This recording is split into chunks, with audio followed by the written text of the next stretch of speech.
अस्सलामुअलैकुम दोस्तों, मेरा नाम है वकास हैदर और आप देख रहे हैं हैदर टीवी। दोस्तों, आप सब जानते हैं कि पाकिस्तान में गद्दारों की कोई कमी नहीं है। इस मुल्क पर हुकूमत करने के लालच में कई पॉलिटिशियंस ने लोगों को मौत के घाट उतार दिया। लेकिन आज की इस वीडियो में मैं आपको पाकिस्तान में होने वाले सबसे हाई प्रोफाइल पॉलिटिकल मर्डर्स के बारे में बताने जा रहा हूं। तो शुरू करते हैं अपना काउंटडाउन। लियाकत अली खान। दोस्तों, लियाकत अली खान पाकिस्तान की तारीख का एक बहुत ही अहम हिस्सा है। इन्हें कायदे मिल्लत और शहीदे मिल्लत भी कहा जाता है। 1947 में जब पाकिस्तान बना तो ये पाकिस्तान के सबसे पहले प्राइम मिनिस्टर मुंतखब हुए। इन्होंने पाकिस्तान की तरक्की के लिए बहुत अहम किरदार सरअंजाम दिया। 4 साल तक लियाकत अली खान ने मुल्क और अवाम की खिदमत के लिए बहुत सी कोशिशें की, लेकिन अफसोस 4 साल के बाद इन्हें एक सियासी कत्ल का निशाना बना दिया गया। ये अक्टूबर 1951 का दिन था। लियाकत अली खान रावलपिंडी के कंपनी बाग में कौम से तकरीर करने वाले थे। जलसे में हजारों की तादाद में लोग मौजूद थे। जैसे ही कायदे मिल्लत तकरीर करने के लिए खड़े हुए तो एक अननोन शख्स ने इन पर गोलियों से फायरिंग करना शुरू कर दी,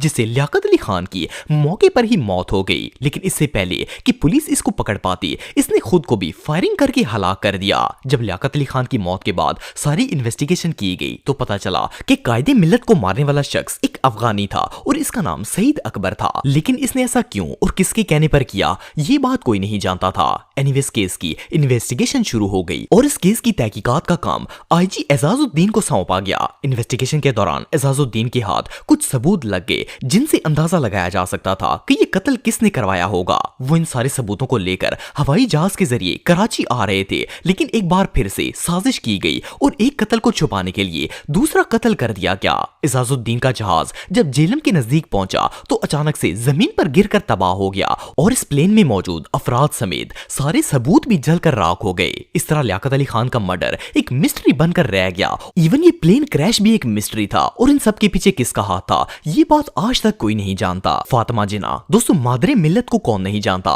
ये कायद-ए-आज़म की बहन और पाकिस्तान की एक अहम रहनुमा थी। पाकिस्तान बनने के बाद फातिमा जिन्ना ने पाकिस्तान वुमेन एसोसिएशन के नाम से एक तंजीम बनाई और औरतों की फलाह व बहबूद के लिए काम करना स्टार्ट कर दिया। लेकिन कायद-ए-आज़म की वफात के बाद इन्हें बहुत सी मुश्किलात का सामना करना पड़ा। 1965 में फातिमा जिन्ना जनरल अयूब खान के खिलाफ इलेक्शन में खड़ी हुई। इनके मदा इतने ज्यादा थे कि आंखें बंद करके कहा जा सकता था कि फातिमा जिन्ना ही प्राइम मिनिस्टर बनेंगी। लेकिन हैरानकुन तौर पर अयूब खान के वोट ज्यादा निकल आए, जिसकी वजह से वो एक बार फिर से मुल्क के प्राइम मिनिस्टर मुंतखब हो गए। लेकिन ये मुकाबला फातिमा जिन्ना को बहुत ही महंगा पड़ा। इलेक्शन हारने के बाद इनकी जिंदगी अजाब कर दी गई। कभी इनके घर का पानी बंद कर दिया जाता तो कभी घर पर छापे मारे जाते। इवन इन पर गद्दारी तक का इल्जाम लगाया गया। फातिमा जिन्ना ने 1955 में कायद-ए-आज़म मोहम्मद अली जिन्ना पर माय ब्रदर के नाम से एक किताब लिखी थी, लेकिन इसे ये कहकर पब्लिश नहीं किया गया कि इसके अंदर एंटी नेशनलिस्ट मटेरियल मौजूद है। इनकी वफात के 20 साल बाद जाकर ये किताब शाया हुई और इवन इसमें भी बहुत से पेजेस मिसिंग थे। इवन उस दौर में फातिमा जिन्ना को कौम से खिताब करने पर भी बैन लगाया गया और अगर वो रेडियो पर लोगों से बात करना चाहती तो इसे भी रोक दिया जाता। इसके बावजूद भी फातिमा जिन्ना ने हर मुश्किल का डट कर मुकाबला किया और फिर एक दिन इन्हें इनके घर में ही खामोशी से कत्ल कर दिया गया। ये 9 जुलाई 1967 का दिन था जब मादरे मिल्लत को इनके घर में मुर्दा हालत में पाया गया। डॉक्टर्स का कहना था कि इनकी मौत हार्ट अटैक की वजह से हुई है, लेकिन दर हकीकत ये एक सियासी कत्ल था जिसे छुपाने के लिए सबको खामोश करवा दिया गया।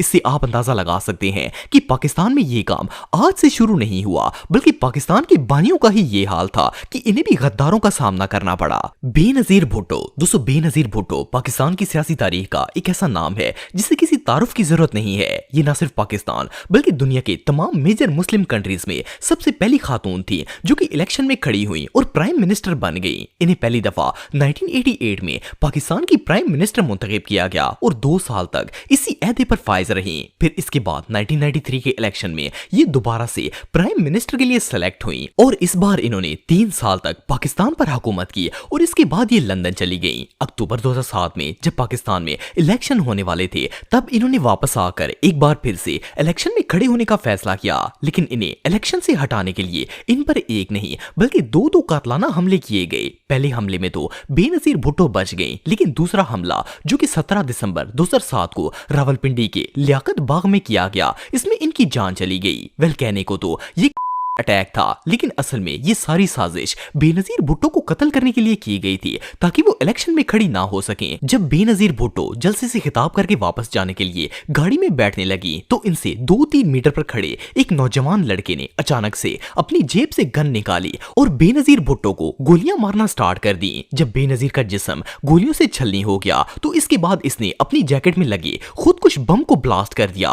मीडिया के मुताबिक तो ये एक दहशतगर्द हमला था, लेकिन सब जानते हैं कि ये पाकिस्तान के सबसे हाई प्रोफाइल पॉलिटिकल मर्डर्स में से एक था और पीपल्स पार्टी की हुकूमत के बावजूद भी इस केस को आज तक सॉल्व नहीं किया जा सका। सलमान तासीर। दोस्तों, सलमान तासीर का दौर पाकिस्तान के सबसे डार्क चैप्टर्स में शुमार किया जाता है। 2008 में जब परवेज मुशर्रफ का दौर था तो इसे पंजाब का गवर्नर मुंतखब किया गया। 2010 में आसिया नौरीन नाम की एक पाकिस्तानी क्रिश्चियन ने रसूल अल्लाह सल्लल्लाहु अलैहि वसल्लम की शान में गुस्ताखाना अल्फाज कहे और माज़अल्लाह आपकी तौहीन की, जिस पर कोर्ट ऑफ सेशन ने इसे फांसी की सजा सुना दी। सलमान तासीर, जो कि उस दौर में पंजाब का गवर्नर था, इसने आसिया की भरपूर हिमायत की और बजाय इसे सजा दिलवाने के लिए इसका कहना था कि आसिया को इसकी गलती से बढ़कर सजा दी जा रही है। सिर्फ इतना ही नहीं, बल्कि इसने कुरान और सुन्नत की रोशनी में बने हुए 295 कानून को काला कानून करार दे दिया, जिसके मुताबिक गुस्ताखी रसूल की सजा मौत थी। जिन दिनों ये सारा मामला चल रहा था उस वक्त मुमताज कादरी सलमान तासीर के पर्सनल गार्ड थे। मुमताज कादरी एलीट फोर्स के सिपाही थे। इन्हें सलमान की इस हरकत पर इतना शदीद गुस्सा आया कि इन्होंने इसे जान से मारने का फैसला कर लिया।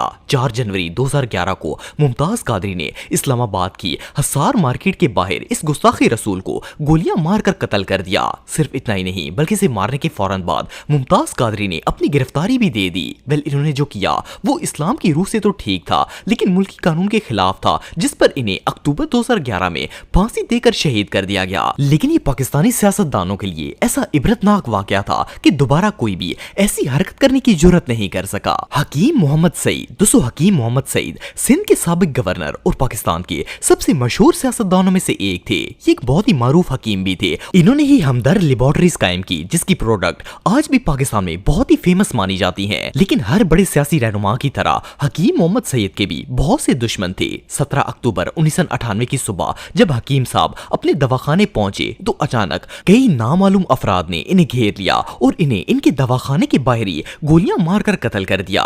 इस तरह तमाम उम्र लोगों में जिंदगियां बांटने वाले हकीम सईद बेदर्दी से मौत के घाट उतार दिए गए। ये वाकया इतना बड़ा था कि कुछ ही दिनों में सिंध हुकूमत का खात्मा हो गया और सिंध में गवर्नर राज लगा दिया गया। पुलिस और सीक्रेट इन्वेस्टिगेशन डिपार्टमेंट के मुताबिक ये कत्ल MQM की तरफ से करवाया गया था, क्योंकि जिस वक्त हकीम सईद का कत्ल हुआ उस वक्त उनकी इल्ताफ हुसैन से अनबन चल रही थी। लेकिन इल्ताफ हुसैन और इसकी पार्टी के लोग ये बात ना तो खुद मानने के लिए तैयार हुए और ना ही इसका कोई सबूत सामने आने दिया। ये एक हाई प्रोफाइल पॉलिटिकल मर्डर था, लेकिन सब कुछ पता होने के बावजूद भी पुलिस कातिलों का कुछ नहीं बिगाड़ सकी। तो दोस्तों, आज के लिए बस इतना ही। उम्मीद आपको वीडियो पसंद आई होगी। अगर आप मुझे इंस्टाग्राम पे फॉलो करना चाहते हैं तो दी हैदर टीवी पे आप मुझे फॉलो कर सकते हैं।